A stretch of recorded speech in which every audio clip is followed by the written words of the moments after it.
Buenas tardes, soy el doctor Jesús Torres Espinosa. Seguimos con la clase de patología. En la clase anterior estuvimos revisando algunas de las porciones que corresponden a la enfermedad ulceropéptica o a la úlcera péptica, que puede encontrarse tanto en estómago como en duodeno. Sí, puede ser en ambos lados. Revisamos las principales causas, algunos factores de riesgo, y pues tiene particular importancia porque es el paso intermedio, por así decirlo, en una evolución mal cuidada de un paciente desde una dispepsia hasta convertirse en una ulceración. Posteriormente puede ser una estenosis, una perforación o un cáncer gástrico en el caso más grave. Sí. Ahora,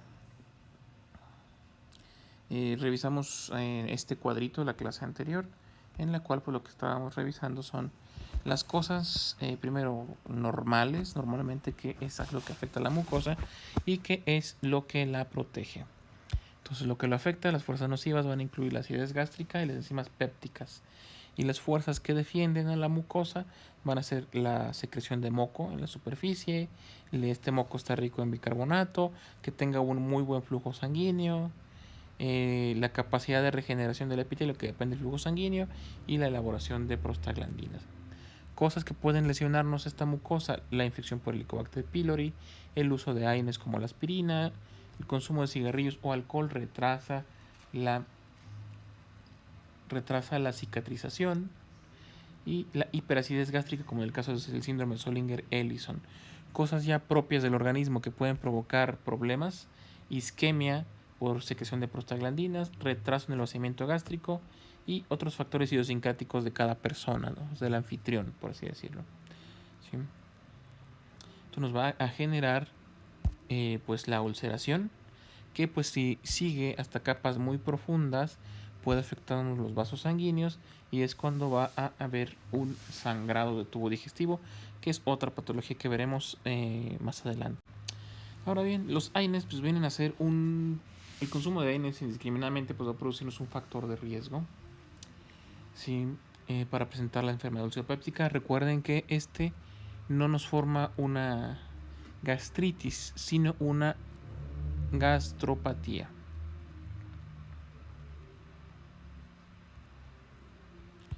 Sí. Primeramente, pues vamos a ir viendo por dosis. Si hay dosis bajas, dosis medias y dosis altas. Primero las dosis bajas, que particularmente son dosis de aspirina, de ácido acetilsalicílico. ¿Sí? Esto pues va a provocar primeramente una disfunción plaquetaria, o sea, evita que las plaquetas se unan entre sí y formen coágulos, lo cual pues si el paciente presenta alguna situación que haga que sangre, pues va a sangrar con mayor profusidad. Luego tenemos las dosis medias, dosis mucho mayores, a lo mejor algunas habituales, que van a provocar erosiones gástricas agudas y superficiales, y en algunos casos puede provocar hemorragias gástricas ocultas. ¿Cómo sabemos que hay una hemorragia gástrica oculta? Si no nos daríamos cuenta a menos que pasara mucho tiempo con esa hemorragia. Entonces el paciente empezaría a tener síntomas como de síndrome anémico, que ya también revisaremos más adelante, que incluyen pues cansancio, tal vez algo de disneas, taquicardias, situaciones que presenta el organismo al no tener suficientes eritrocitos para transportar el oxígeno. Dosis altas, o dosis mayores, estamos hablando de 14 a 21 tabletas de algún AINE por semana. Esto implicaría estar tomando 2 tabletas diarias por 7 días o 3 tabletas diarias por 7 días. Aunque esto se repetirá, o esto provocaría ulceraciones en el caso de que se repita por varias semanas. Entonces generaría esto una ulceración por AINE. Aunque esto no podría generarnos también pues una dispepsia en un primer caso, antes una malestar gástrico antes de generarnos una úlcera. De ahí la aclaración que tenga que ser un tratamiento lo suficientemente largo como para durar varias semanas, como en pacientes con dolor crónico, pacientes con alguna cirugía de traumatología o situaciones que requieran que el paciente esté tomando analgésicos durante un largo periodo de tiempo. Ahora bien, hay algunos mecanismos de defensa, como marca aquí este recuadro, mecanismos de defensa. Estos van a tener la función de proteger a la mucosa gastroduodenal en contra del ácido y cualquier otro agente dañino. incluidos las bacterias, incluidos el alcohol, el cigarro y otras sustancias. ¿Cómo lo logramos? Lo logramos primeramente con secreción de moco, que es directamente lo que va a proteger a la mucosa, que a veces se le llama, es un epitelio que produce moco. Este moco es rico en bicarbonato, que actúa a las veces de buffer para neutralizar el pH del ácido, ¿sí? Aparte, pues el ácido y la pepsina van a estar son de tipo hidrofílicos, son hechos a base de agua, por así decirlo, y la superficie mucosa va a ser hidrofóbica, entonces va a repeler sustancias a base de agua y, bueno, es más receptivo a sustancias a base de aceite, por decirlo algo, a base de lípidos. Un flujo sanguíneo elevado, una buena irrigación va a evitar que haya una erosión, ya que va a mantener los niveles de cicatrización adecuados. Y además, otra cosa, pues la promoción de angiogénesis. ¿Qué significa angiogénesis? Pues primero tenemos el sufijo génesis, que donde quiera que lo pongamos va a significar origen o formación. Y angio significa vaso o vasos. Entonces la formación de los vasos. Tenemos angiogénesis, osteogénesis, embriogénesis, ¿sí? Ahora, estos mecanismos van a funcionar a través de una vía que analizamos cuando vimos sus clases de farmacología, en las cuales pues va a actuar bloqueándonos las prostaglandinas. Hay dos tipos de prostaglandinas, unas que interfieren en las vías de la inflamación y otras que intervienen en la vía de la formación del moco. Entonces, estas son las que se van a bloquear. El AINE no es selectivo, bloquea ambas y así controla el dolor, pero también va a disminuir la capacidad defensiva del moco de la luz gástrica. A forma de recordatorio, pues tenemos este cuadro. Ya sé que está en inglés, pero son palabras sencillas de aprender y de todos modos yo se las voy a mencionar. Aquí lo que tenemos primero en el centro, este cuadro, es la inhibición por AINES. Esta es la abreviatura en inglés, SENSATE, ¿sí? Básicamente es N de non, es non-steroid anti-inflammatory drugs. Eso significa NSAID, ¿sí? Entonces estos van a bloquearnos la COX, ¿sí? La ciclooxigenasa. La ciclooxigenasa de dos, una tipo 1 y tipo 2. Una se libera con el estímulo inflamatorio y otra con inflamatorio, como dice aquí, y otra con el estímulo fisiológico, es normal. La COX-2, que es la del inflamatorio, va a provocar inflamación en ciertos lugares con la quimiotaxis de la liberación de los macrófagos y los sinoviocitos, o sea, como en las articulaciones, para provocar dolor articular, ¿sí? Esto va a secretar prostaglandinas inflamatorias, proteasas y disminución del O2, lo que va a generarnos inflamación, ¿sí? Y esa inflamación pues provoca el estímulo doloroso. Así funcionan los analgésicos, a grosso modo, el recordatorio de la vez anterior que vimos. Pueden referirse también a las clases de farmacología que están en este canal, buscando específicamente los videos relacionados con los AINES. En el caso de la COX-1, obviamente hay analgésicos que son inhibidores selectivos de la COX-2. En el caso de la COX-1, esta la vamos a encontrar en estómago, riñones, intestino, en las plaquetas y en el endotelio. Esto funciona con la prostaglandina E2, con el tromboxano A2 y la prostaglandina I2, ¿sí? Que van a regular funciones de tipo fisiológico normales, como la producción de moco en el estómago. Entonces, si la inhibimos, disminuimos esa producción de moco, facilitamos el daño de la mucosa que se encuentra por debajo, que es la que produce esa mucina, ese mucílago, y dañamos la mucosa. Pero ya vimos a largo plazo, con una ingesta de 2 a 3 tabletas, según la potencia del AINE, al menos por una semana, por varias semanas. Y aquí tenemos algunos que son selectivos y otros que no son selectivos, ¿sí? Hacia la derecha tenemos los no selectivos, aquí los voy a marcar en verde. Y hacia la izquierda de la pantalla los tenemos los selectivos. Y en medio tenemos los que están inseguros, son semiselectivos. Entonces, que no son selectivos, que le van a tirar a las dos COX, tenemos el ibuprofeno, el naproxeno y la aspirina, ¿sí? En el caso de la aspirina, incrementa en gran medida el riesgo de efectos gastrointestinales, ¿sí? Mucho más igual o similar que en el caso del ibuprofeno y el naproxeno.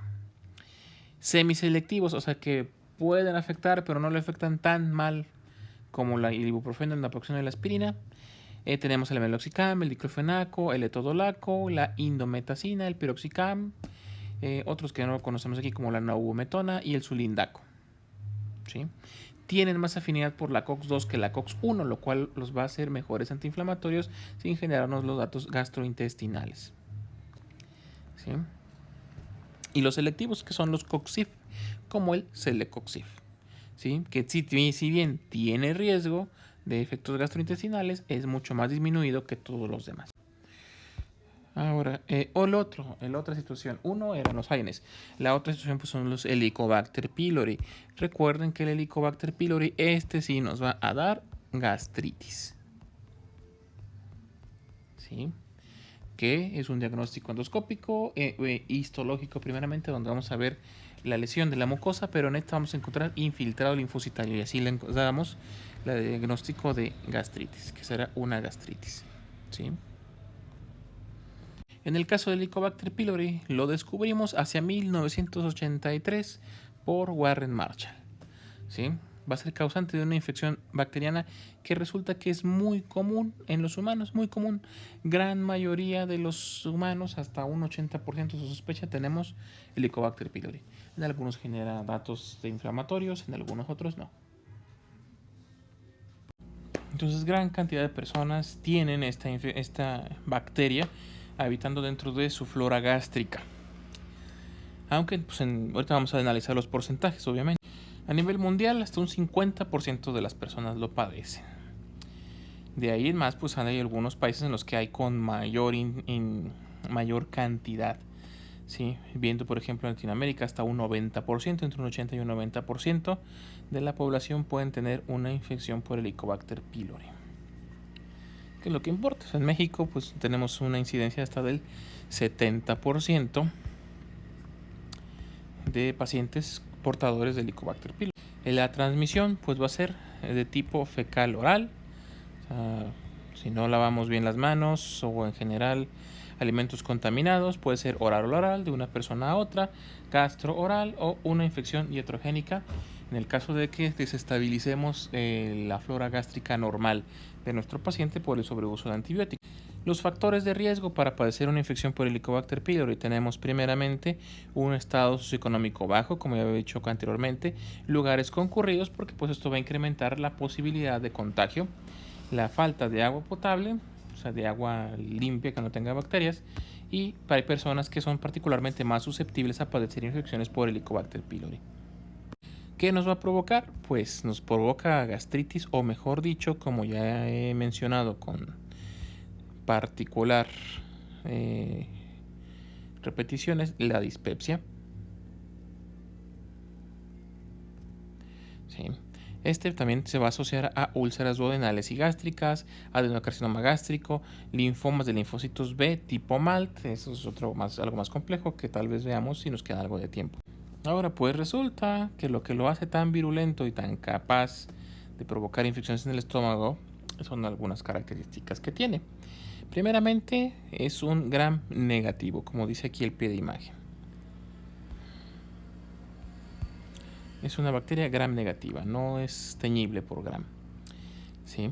Tiene una forma como una especie de bastón en forma de hélice y tiene flagelos, quiere decir que es móvil, lo cual le permite penetrar la mucosa del estómago. ¿Sí? Pues tiene flagelos en uno de sus polos y además es capaz de producir ureasa, lo cual pues ayuda a lastimar más la mucosa. De ahí las pruebas, porque son pruebas de ureasa o de urea en aliento, lo que nos va a decir si el paciente tiene o no una infección por el Bacter pylori. En cuanto a la patogénesis, o sea, ¿qué va a provocarnos? ¿Cómo va a llegar? Pues va a llegar a la superficie mucosa de las células epiteliales. Hay un receptor particular para la ureasa. ¿Sí? Esta ureasa va a convertir urea en amoníaco y CO2, lo cual a la vez va a provocar que haya una neutralización del ácido gástrico alrededor donde está viviendo la bacteria. ¿Sí? Entonces se va a pegar a las células, como en esta imagen, se va a añadir o adherir a las células y así obtiene nutrientes y vive en el estómago, literalmente. Es capaz de neutralizar el ácido a su alrededor, lo cual pues le permite vivir muy cómodamente en un lugar bastante agresivo que pues limita el crecimiento de muchas otras bacterias. Entonces aquí terminaríamos la clase, continuaríamos mañana con el resto para terminar de ver ya este tema de dispepsia y pasar a otra patología.